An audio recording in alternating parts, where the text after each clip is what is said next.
Mr. Johnson? Here. Mr. Walker? Here. Mr. Lanier? Mr. Snyder? Here. Mr. Cunningham? Mr. Thomas? Here. Chairman Giuliano? Here. Ms. Pierce? Here. Mrs. Shepherd? Mrs. DiNenno? Ms. Jones? Mr. Holton? Here. Mrs. Burdick? Here. Chairman Yem. Here. All right, let's open it for any public comment that folks would like to bring up on any subject at this point. Thank you. Major purpose of this is the Riverside Park Fishing Pier Project. And Michael Walther with Coastal Tech, or would you like to start? I'll start out. Why don't you start out? Okay, please? thank you, Chairman. My name is Don Dexter. I'm with the Public Works Department, and this is a project that has been in progress for a little bit over a year, and the members of the Recreation Commission remember getting a brief on this from Dr. Coppola and his Live Like Coal Foundation probably a little over a year ago. And the concept of this is to provide a fishing pier at Riverside Park. Right now there is currently nothing at Riverside other than fishing from the shore. And the only other option for fishing other than a boat is to have go under the Barber Bridge, and there's a fishing pier there. But we thought this would be a great opportunity, and the Live Like Coal folks have pushed this as a way to provide a memorial for Cole, who was tragically killed in a car accident about a year and a half ago, and also provide a great opportunity to enhance the recreational features that we have at Riverside Park. Mike Walther from Coastal Tech has been hired by the city to come up with the design and do the permitting. And also here from the city Public Works Department is Monty Falls, the director of the department, and our city manager, Jim O'Connor. But I'm going to turn it over to Michael right now and let him walk you through where we are in the permitting process and take a look at the design features that we have come up with so far.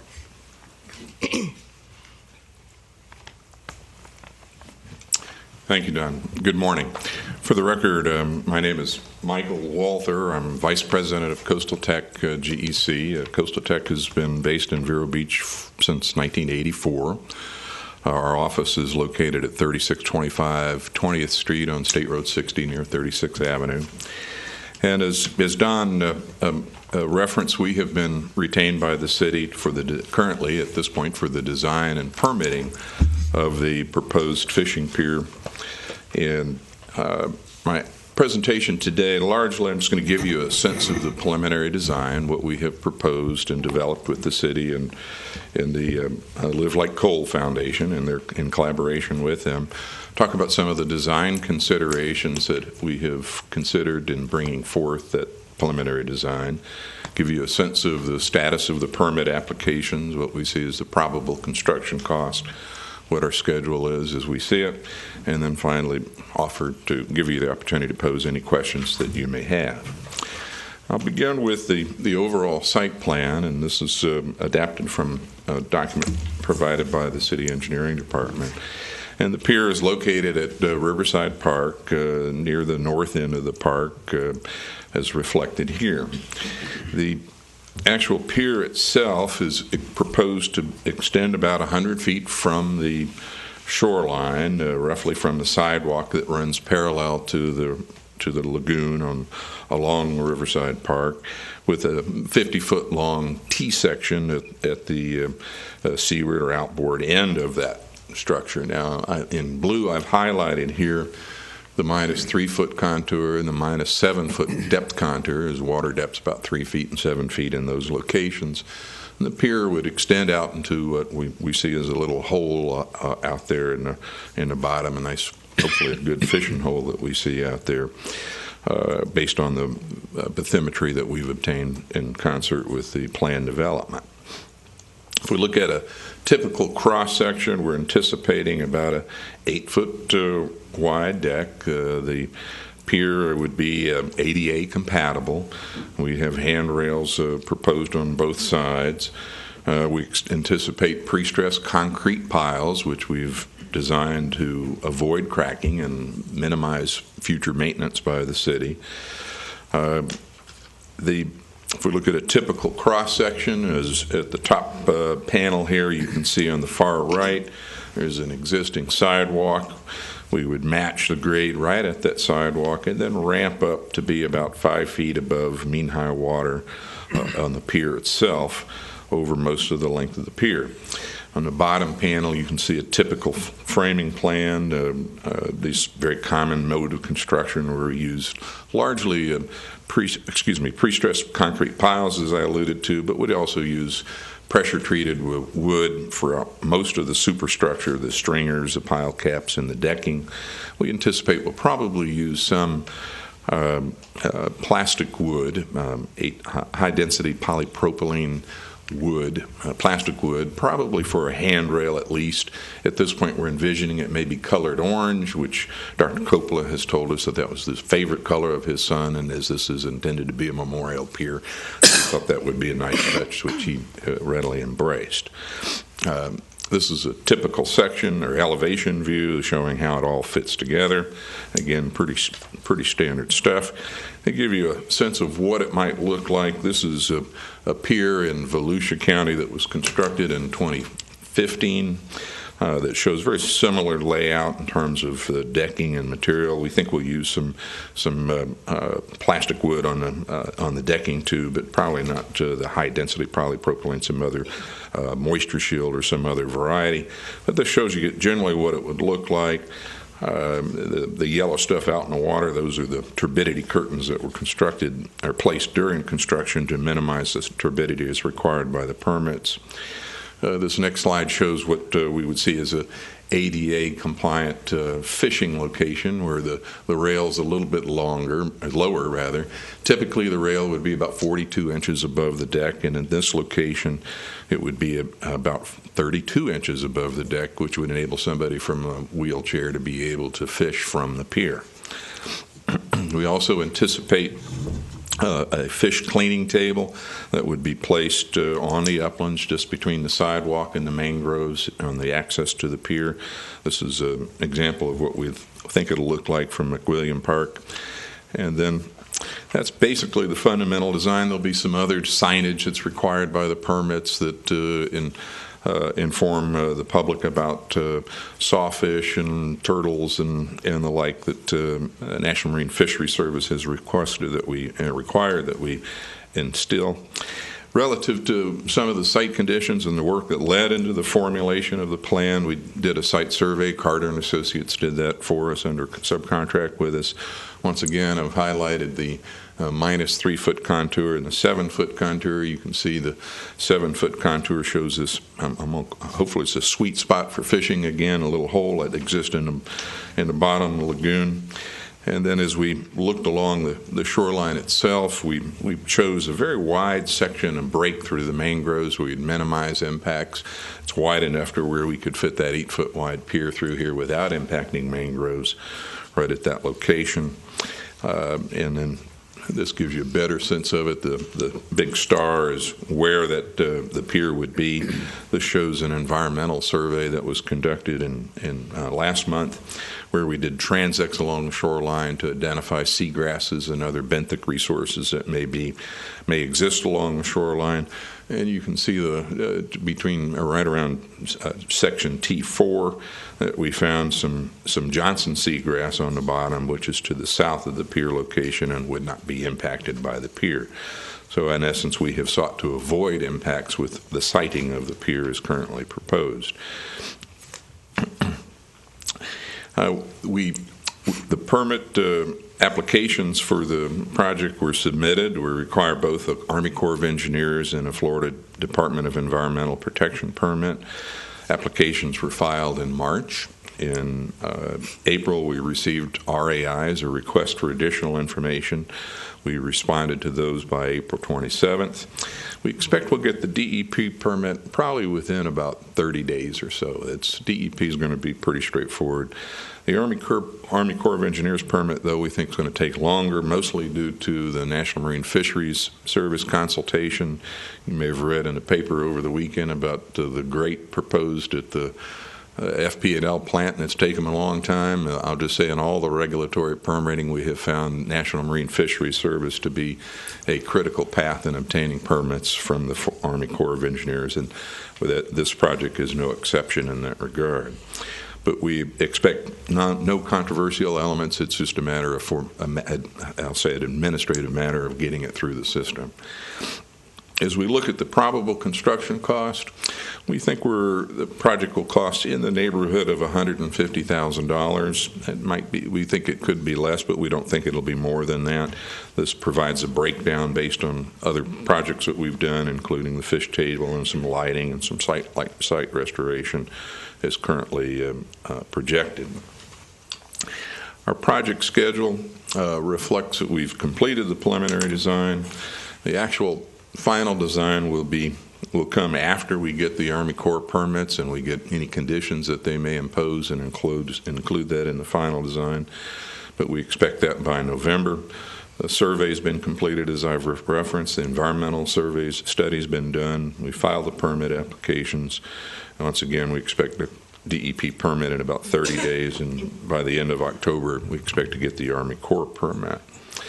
Based on all of this, it's quite feasible that the construction, the bidding may happen sometime after we get permits. We don't know exactly when that'll occur. It'll be dependent on the timing of the permits, but also the timing of obtaining funding for the actual completion of the project.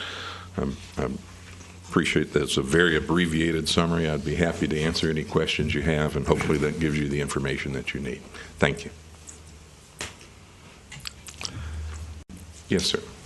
Go ahead. Okay. Could you put your overhead photo up there?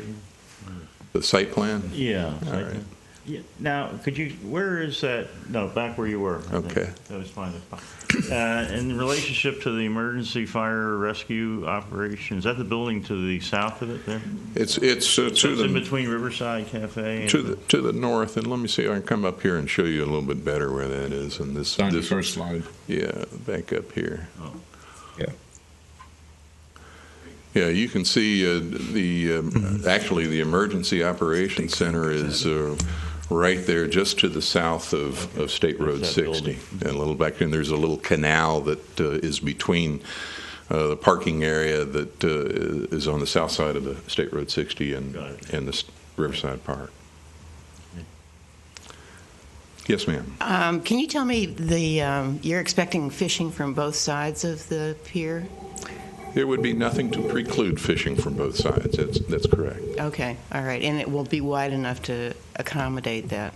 Yes, ma'am. Okay, I'm thinking of fish hooks in my hair. Well, I'll just say any pier, it's something to be aware of. Absolutely. Yes, absolutely.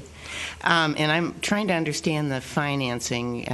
The pier itself was $130,000. Is that the responsibility of Vero Beach? I think I'll defer to city staff to address the financing end of it. Thank you. Well, we're very fortunate that the Live Like Coal Foundation has come forward and they've agreed to finance as much of the project as possible. Because of the timing with the permitting, we weren't able to get any grants in this grant cycle, but we hope to move forward with some grant applications next year unless the Live Like Coal folks decide to or able to raise enough funds to pay for the whole thing themselves. But there won't be any city dollars spent other than our staff time helping to support the project. But there was no charge for that. We're happy to assist. Thank you. Yes, sir. One missing line, if I might. So originally in November, from an article I'd read in the journal, I guess it was originally $25,000 for permitting, and then it was going to be $100,000 for construction. So that's the 150, I think you were saying, right? Is that including now the permitting for the original 25,000? The permitting and design work that is undergoing right now is about a little less than $25,000. That was a kind of a ballpark estimate for construction. Now that we've developed some preliminary design plans and come up with some harder numbers, it's going to be closer to $150,000 for construction. Mm-hmm. Okay, plus the 25. 175 total. About, yeah. Okay. Of course, we won't know construction costs for sure until the bids come in, but our best guess at this point is somewhere in that $150,000 range. The material you said is going to be Trex? That we'll call it. Something similar to that, or a plastic wood type product. Part of the fundraising efforts by the Live Like Coal Foundation is to place names or sell planks and place names on the planks on the decking. So we need to find a product that will allow us to do that and still give us a good warranty. Right. Hold up against hurricanes there and so on, too. Well, there's no guarantees on that, but and a part of the additional cost is the pile design that Michael and his team have come up with is that the pile will be deep enough that unless we have a 90-foot tidal wave, they'll probably stand. The decking, it's hard to say, but the piles will be there, which gives us a good foundation to rebuild off of in case there is damage to the structure. Last question. I'm sorry. I'm sorry. Still having trouble placing this in my mind, but what about the parking? Will there be sufficient parking in the area? Well, we think so. There's a lot of existing parking at Riverside North, is what we call it. To kind of give you a sense of I don't know, does the button work on this, the pointer, Rita? I don't think it'll show up on the TV screen. Oh, okay. But you see the proposed pier, and just below that, there's a large white rectangle. Yes. That is the volleyball court at Riverside Park, if you're familiar with that. So that kind of gives you a sense. And then right across, or just kind of across from that, across the parking is the restroom facility that's at Riverside North. Okay.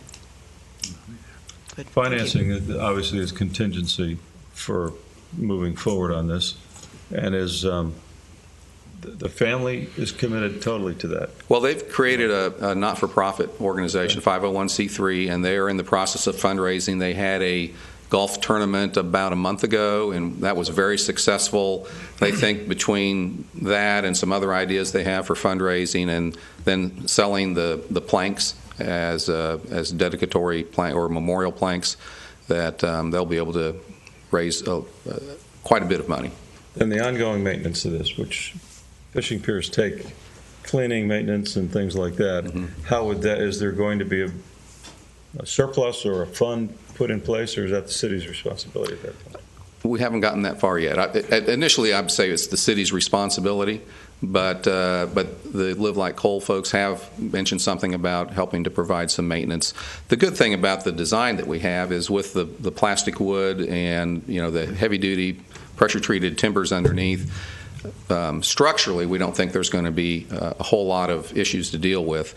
It's going to be kind of the daily, hosing off the deck and making sure the trash baskets get dumped and kind of maintenance type things.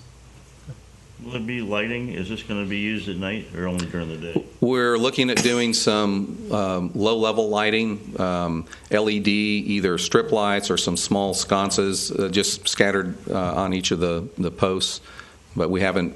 This is a preliminary design, so that is one of the elements that we're going to fine-tune over the next couple months. Yeah, what are the times of the park, Riverside Park in general?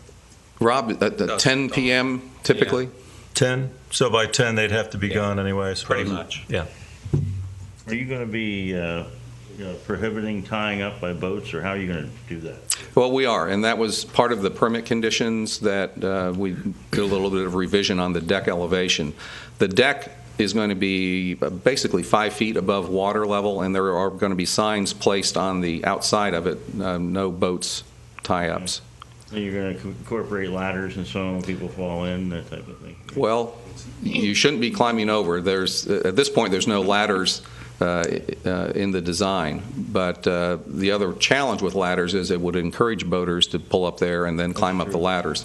So, we want to discourage that, and that is actually one of the permit conditions that both DEP and the Army Corps had, to raise the deck elevation up so that it discourages boaters from tying up.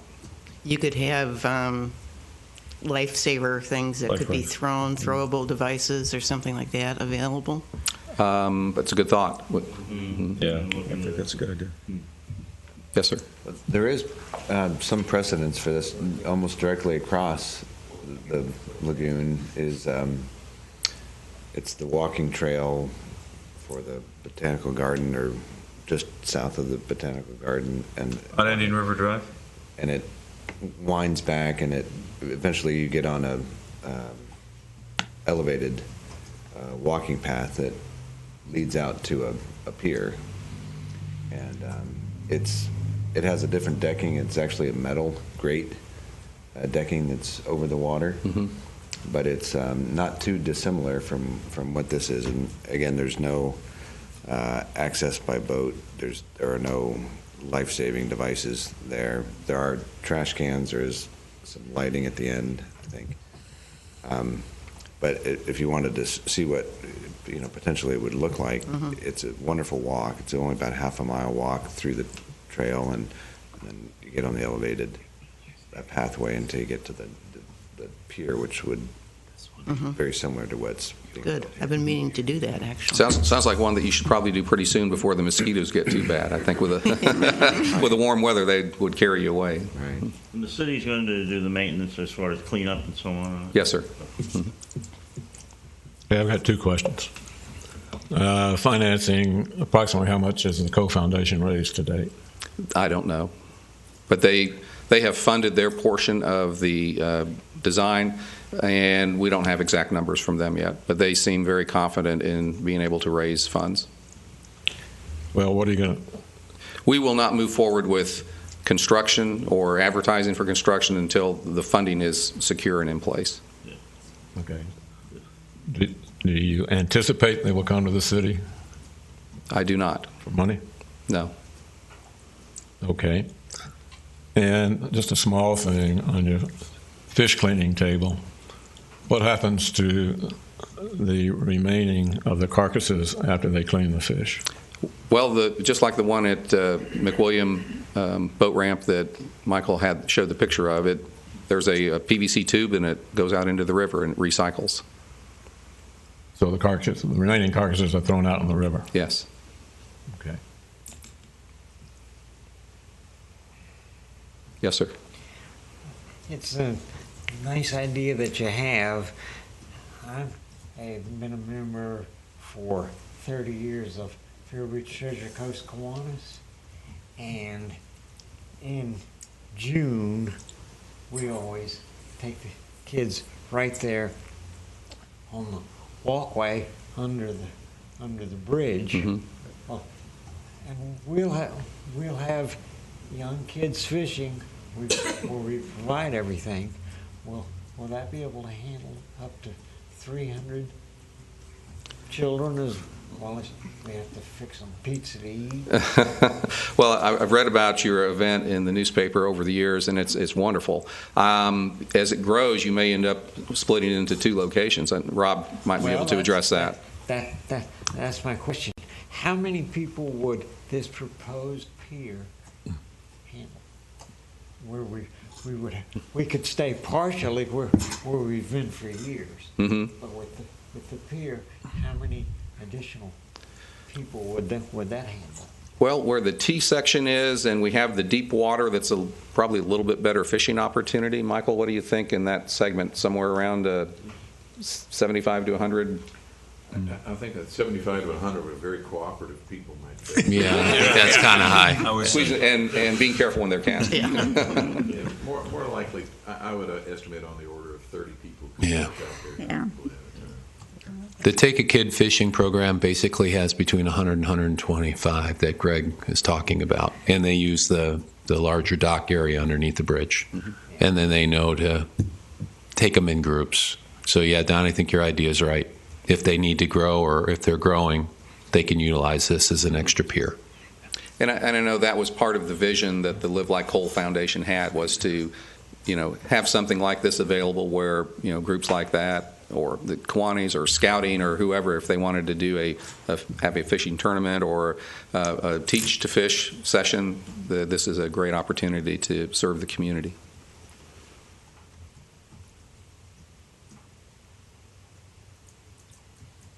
Any other questions? Any questions? Have you noticed Royal Palm Point when that was built? Yes, and one of the challenges at Royal Palm Point and the dock there is the water is very shallow. It's only about 3 feet deep, and so not a great spot to fish. Wait in it. Mm-hmm. That was the main reason. And I know at low tide, even boats are challenged to get close. So what you just said, That's the biggest difference because of the depth of the water. That's correct. Mhm. Okay. Well, I think it's great. I mean, my personal opinion is this adds a lot to our park, and it'll enhance its beauty and value.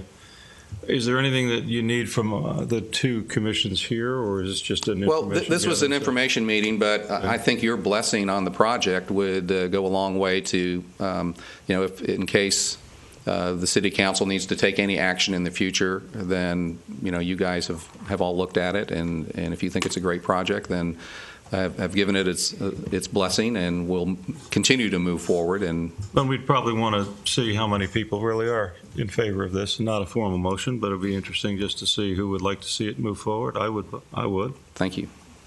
Anyone else? Yeah, I would. Favor? Everybody here. Thanks. Appreciate it. All right. So, any staff comments? We've been through that, I think.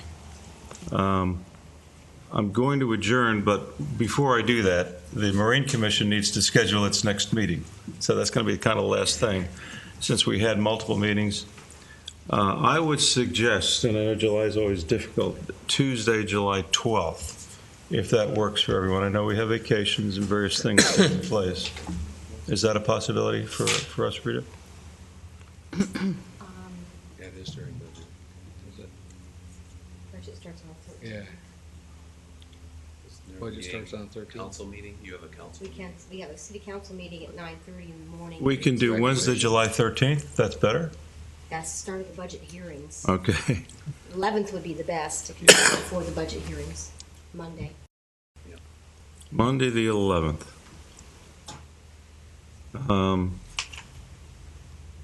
At 9:30. That'd be okay with me. I'm just getting back from someplace, but that's okay. Everybody good with that? Monday, the 11th, so far? All right, our next meeting then for the Marine Commission is Monday, July 11th. Thanks very much. Meeting adjourned. All in favor? Yes, Jim, sorry. I think it should be noted, Tim and Monty are working together to do some fix-up, cleanup around the marina right now, and I think some of that process has already started, and we're starting to see progress as to cleanup. So just to make you aware, Public Works and the marina are working together on those projects. May I ask a question, please? Yes, ma'am. Is the pump-out boat working now? Yes. Does it go out? I'm looking at a model from Marathon Key, down the Keys. They have a policy that when you check into the marina or anchorage, that you already have paid for a regular pump out every 3 days or whatever. And when they come up with their boat, they expect to have production. So there's no getting around it. They're going to stop at your boat and make sure that you have been complying, with whatever. If they pull up and you've been there for 3 days and there's nothing coming out, they have an issue.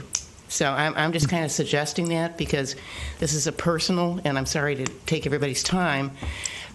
We live across from the river in Central Beach on Fiddlewood, and we're being asked to spend thousands of dollars on sewer replacement and, the whole Step system. process. Yeah. Mm-hmm. And we used to be residents of the marina. And I know, there's a lot of sewage, and there's many more boats there now. So I just would ask that be a consideration, that we make sure that it's not necessarily voluntary. Because there's a lot of people that will not volunteer to pull up to the pier or to pay for it. You know what I'm saying? I think, Tim, our experience is that most people have been very cooperative. Yes, we have. Actually, we go out with the boat twice a week, but people will come in and sign up in the office, and we can do it at the dock too. But